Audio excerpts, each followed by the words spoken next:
Hello everyone and welcome to our channel grounded to grow. तो जैसे कि हम पढ़ रहे थे chapter force and laws of motion और कल की क्लास में हमने पढ़ा था Newton second law of motion के बारे में, जिससे हमने एक रिजल्ट या फिर एक इक्वेशन फॉर्म की थी which was force is equals to mass into acceleration into k which is any constant quantity, और force is equals to simply mass into acceleration.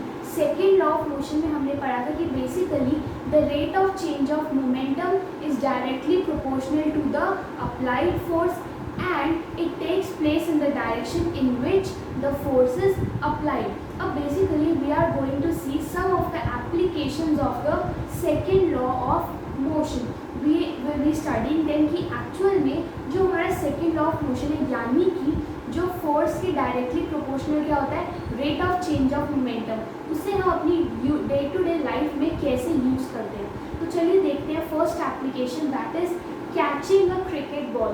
Basically जब कोई बॉल बैट्समैन हिट करता है एंड वो six या फिर हवा में जाती है, तो जब जो बॉलर या जो फील्डर्स होते हैं वो उसे कैच करते हैं। आप कभी उन्हें ऑब्जर्व करना, जैसे ऐसे बॉल आ रही है, जब वो उसे कैच करेंगे वो अपने हैंड्स को पीछे लेके आते हैं। जैसे उनके हाथ में बॉल आ रही है तो वो ऐसे कर लेते हैं अचानक से।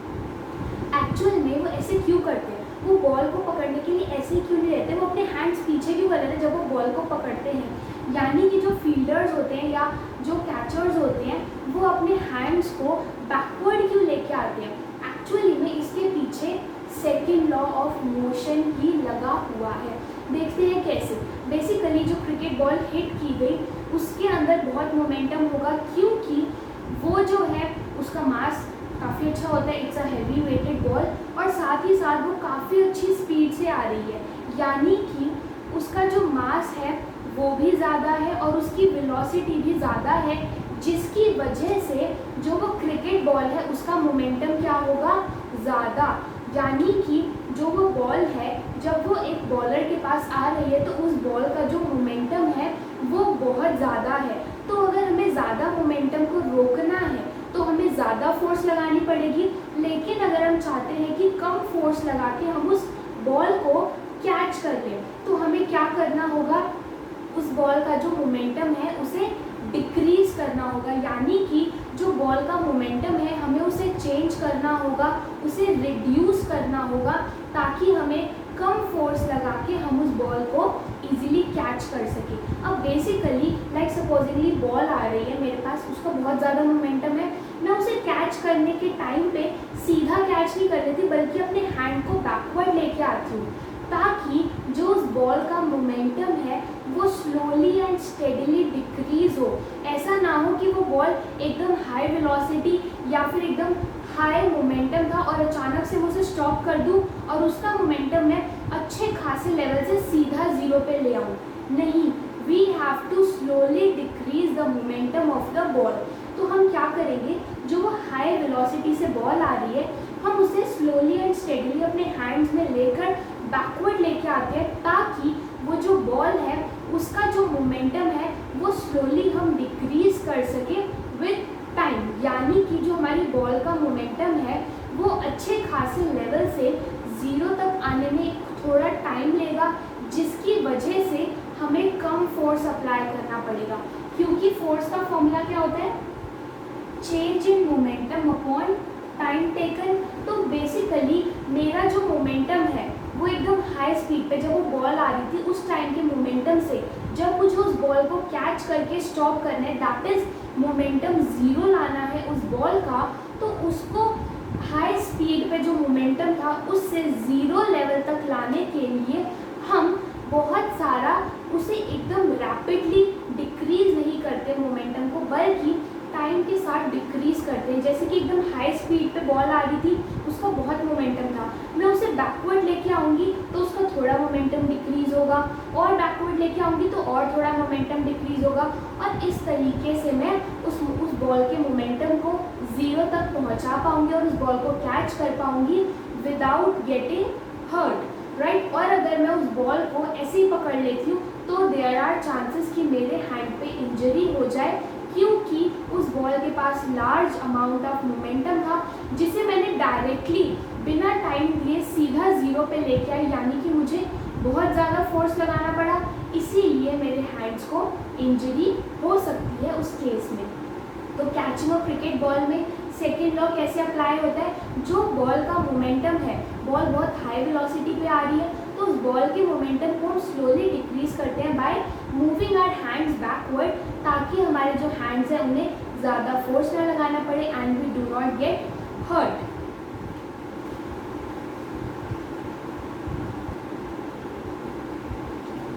Now let's see the second case जहाँ पे हम सेकेंड लॉ ऑफ मोशन को अप्लाई कर सकते हैं। That is the case of a high jumper. Basically जो जंपर्स होते हैं, जो हाई जंप करते हैं, वो पहले एक्सेलरेट करते हैं, रन करते हैं, उसके बाद वो हाई जंप करते हैं, और उसके बाद जब वो लैंड करते हैं तो आप कभी भी ऑब्जर्व करना कि जो ये हाई जंपिंग वाले इवेंट्स होते हैं, वहाँ पे जो जंपर्स होते हैं, हाई जंपर्स, उनके लैंडिंग के लिए या तो सैंड का हीप बनाया जाता है, या फिर कुशन्स, या फिर कोई सॉफ्ट मटेरियल से एक एरिया बनाया जाता है जहाँ पे जो हाई जंपर्स है वो लैंड कर सके। अब बेसिकली उन हाई जंपर्स को लैंडिंग के लिए ये हीप ऑफ सैंड या फिर कुशन्स वगैरह क्यों प्रोवाइड किए जाते हैं? नॉर्मली उन्हें लैंड क्यों नहीं करने दिया जाता? इसके पीछे भी सेम केस है, second law of motion. Actual में जब हाई जंपर्स जंप करते हैं तो उस टाइम पे उनका जो मोमेंटम है वो बहुत हाई होता है, क्योंकि जंपर्स का मास भी होता है, और उस टाइम पे वो बहुत फास्ट स्पीड में या फिर बहुत हाई वेलोसिटी के साथ जंप करते हैं to make the jump higher, जिसकी वजह से जो जंपर्स होते हैं उनका मोमेंटम बहुत हाई होता है। अब बेसिकली उनके जो हाई मोमेंटम है उसे स्टॉप करने के लिए अगर हम सीधा ही उन्हें लैंड कराते किसी हार्ड चीज़ पे, तो मोमेंटम एक हाई लेवल से जब सीधा ज़ीरो लेवल पे आएगा तो देयर आर चांसेस कि जो वो जंपर है उसे कोई इंजरी हो सकती है, क्योंकि अगर हम मोमेंटम को एक हाई लेवल से सीधा ज़ीरो लेवल पे लेके आते हैं without any time, without giving any proper time, तो देयर आर चांसेस कि हमें ज़्यादा फोर्स लगाना पड़ेगा, जिसकी वजह से उस पर्सन को इंजरी हो सकती है। लेकिन जब हम ये कुशन्स या फिर ये heap of sand and all that जो सॉफ्ट चीज़ें होती हैं वो प्रोवाइड कर देते हैं उस जंपर को लैंडिंग के लिए, तो वो जो जंपर है जब वो हाई जंप करने के बाद लैंड करता है तो उसका जो मोमेंटम है वो स्लोली एंड स्टेडीली डिक्रीज होता है विथ टेकिंग सम टाइम, जिसकी वजह से जो हमारा फोर्स है वो हमें कम लगाना पड़ता है, और जो जंपर है उनकी इंजरी के चांसेस बहुत कम हो जाते हैं। लाइक मैंने बताया था, forces directly proportional to change in momentum upon time taken, यानी कि जो जंपर का हाई मोमेंटम था उसे हमने ज़ीरो तक लाने में, यानी कि जो जंपर मोशन में था उसे स्टॉप करने के लिए, रेस्ट पे लाने के लिए उसके मोमेंटम को हमने एकदम से डिक्रीज़ नहीं किया, बल्कि धीरे धीरे कुछ टाइम लेके डिक्रीज़ किया, ताकि हमें कम फोर्स लगाना पड़े, जिसकी वजह से उस जंपर या फिर उस पर्सन को कोई इंजरी ना हो, या फिर we can reduce the chances of injury. So इसी law of second law of motion की वजह से ही मोमेंटम के चेंज की जो वो टाइम लेता है चेंज ऑफ मोमेंटम का, उसी की वजह से हम जंपर्स को कुशन्स या फिर हीप ऑफ सैंड प्रोवाइड करते हैं for landing.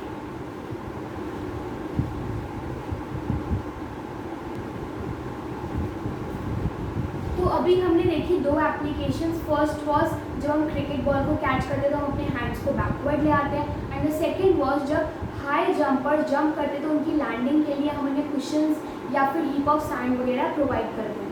Now let's see an application of second law of motion जो हम खुद डे टू डे लाइफ में रोज ऑब्जर्व करते हैं and we use it, that is the use of seat belts in car. Basically जब हम car में बैठे थे हमें कहा जाता है सीट बेल्ट्स पहनो, सीट बेल्ट्स पहनो। एक्चुअल में ऐसा क्यों कहा जाता है? इसके पीछे भी सेम रीज़न है, सेकेंड लॉ ऑफ मोशन। चलिए देखते हैं कैसे। बेसिकली जो कार है वो हाई स्पीड में चलती है, राइट? तो कार का मोमेंटम क्या होगा?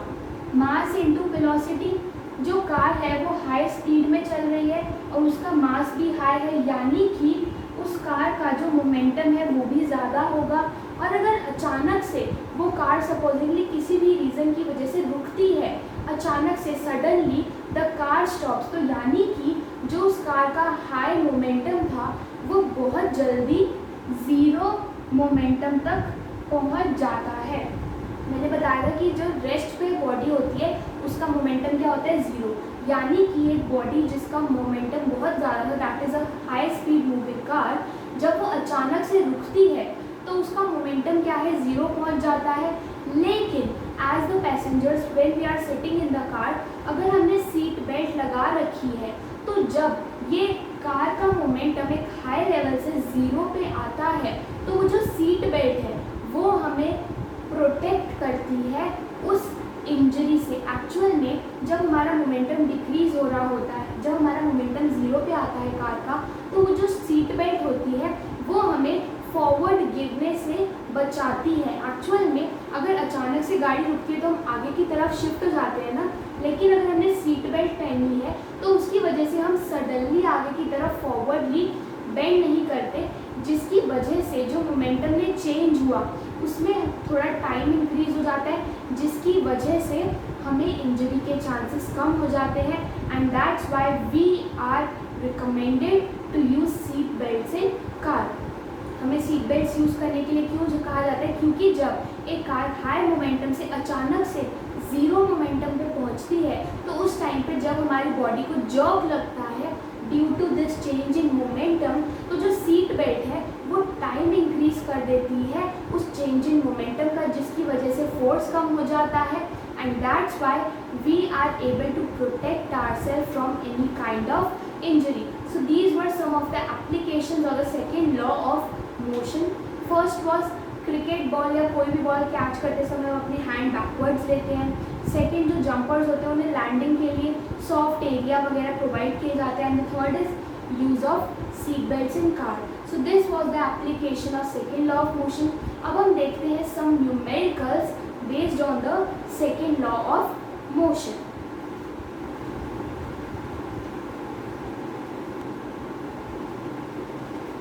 Now we will be seeing some numericals based on second law of motion। उससे पहले एक बार हम फॉर्मूलाज रिवाइज कर लेते हैं जो बेसिकली इंपॉर्टेंट होते हैं in second law of motion के क्वेश्चंस को सॉल्व करने के लिए।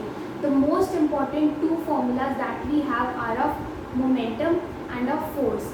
मोमेंटम का फॉर्मूला क्या होता है, momentum is equals to mass into velocity, जो हमने मोमेंटम के टॉपिक में पढ़ा था। एंड द सेकेंड फॉर्मूला जो हमने सेकेंड लॉ ऑफ मोशन में पढ़ा था, that is force is equals to mass into acceleration. तो ये दोनों फॉर्मूलेज आप अच्छे से याद रखिएगा, तभी आप इनके न्यूमेरिकल्स कर पाएंगे। तो चलिए स्टार्ट करते हैं। What force would be needed to produce acceleration of 4 metre पर second square in a ball of mass 6 kg। हमें फर्स्ट लाइन में दे दिया what force would be needed, यानी कि हमें क्या निकालना है, force to produce acceleration of 4 metre पर सेकेंड स्क्वायर, यानी कि एक्सेलरेशन क्या है 4 मीटर पर second square in a ball of mass 6 kg, यानी कि मास क्या है 6 kilogram.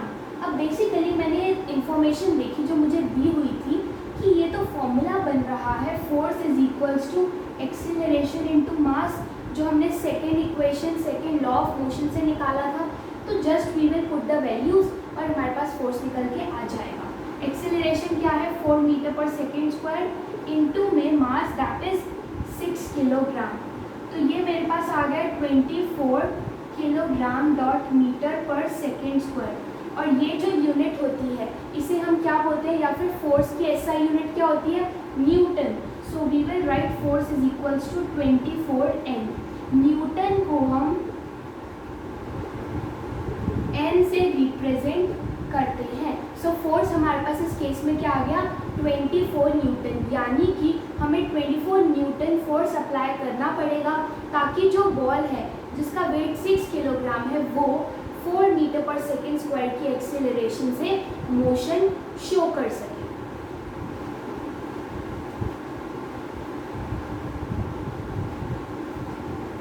Now the next question. Basically इस क्वेश्चन में हमें क्या दिया हुआ है, चलिए पढ़ते हैं सबसे पहले क्वेश्चन को।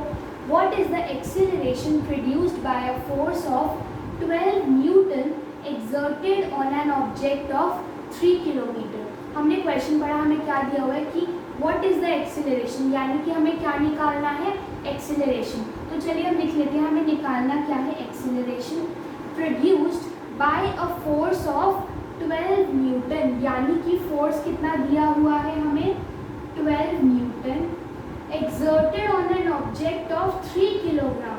अब कोई सोचेगा कि 3 किलोग्राम के साथ तो कुछ लिखा ही नहीं हुआ कि ये फोर्स है, एक्सीलरेशन है, क्या है। अब खुद देखो 3 के साथ कौन सी यूनिट है, किलोग्राम। किलोग्राम किसकी ऐसा यूनिट होती है, मास की, right. So we are given mass is equals to 3 kilogram, यानी कि हमें दिया हुआ है फोर्स 12 न्यूटन का, जो हम एक ऑब्जेक्ट पे लगाते हैं जिसका मास है 3 किलोग्राम। तो हमें बताना है कि अगर हम 12 न्यूटन का फोर्स लगाते हैं एक 3 किलोग्राम के ऑब्जेक्ट पे तो कितनी एक्सीलरेशन निकलेगी। मैंने ये तीनों चीज़ें देखी जो मुझे दी हुई हैं और जो मुझे निकालनी है।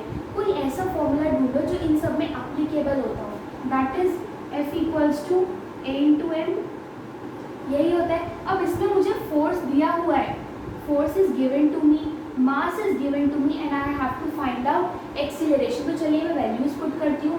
फोर्स की दी हुई है 12 न्यूटन, एक्सीलरेशन मुझे निकालना है और मास मुझे दिया हुआ है 3 किलोग्राम। अब एक्सीलरेशन के लिए मैं इसे इससे डिवाइड कर दूंगी तो आ जाएगा 12 Newton upon 3 kilogram, that is 4 metre पर सेकेंड स्क्वायर। यानी कि जब मैं एक ऑब्जेक्ट पे 12 न्यूटन का फोर्स लगाती हूँ जिसका वेट है 3 kg, तो उस ऑब्जेक्ट की एक्सीलरेशन कैसे होगी, 4 मीटर पर second square. So this was the second question. Now let's do some more questions.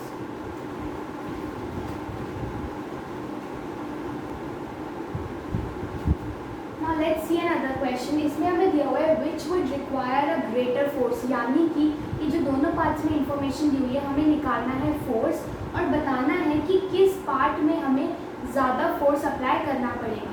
तो फर्स्ट पार्ट में हमें दिया हुआ है एक्सीलरेशन 5 मीटर पर सेकेंड स्क्वायर और मास 10 ग्राम। सेकेंड में हमें एक्सीलरेशन दी हुई है 2 मीटर पर सेकेंड स्क्वायर एंड मास दिया हुआ है 2 ग्राम। तो हम दोनों का सेपरेटली फोर्स निकालते हैं and then we will compare कि किसके लिए हमें ज़्यादा फोर्स लगाना पड़ेगा। तो चलिए पहले देखते हैं हम ए पार्ट को। फोर्स का फॉर्मूला क्या होता है, मास इंटू एक्सीलरेशन।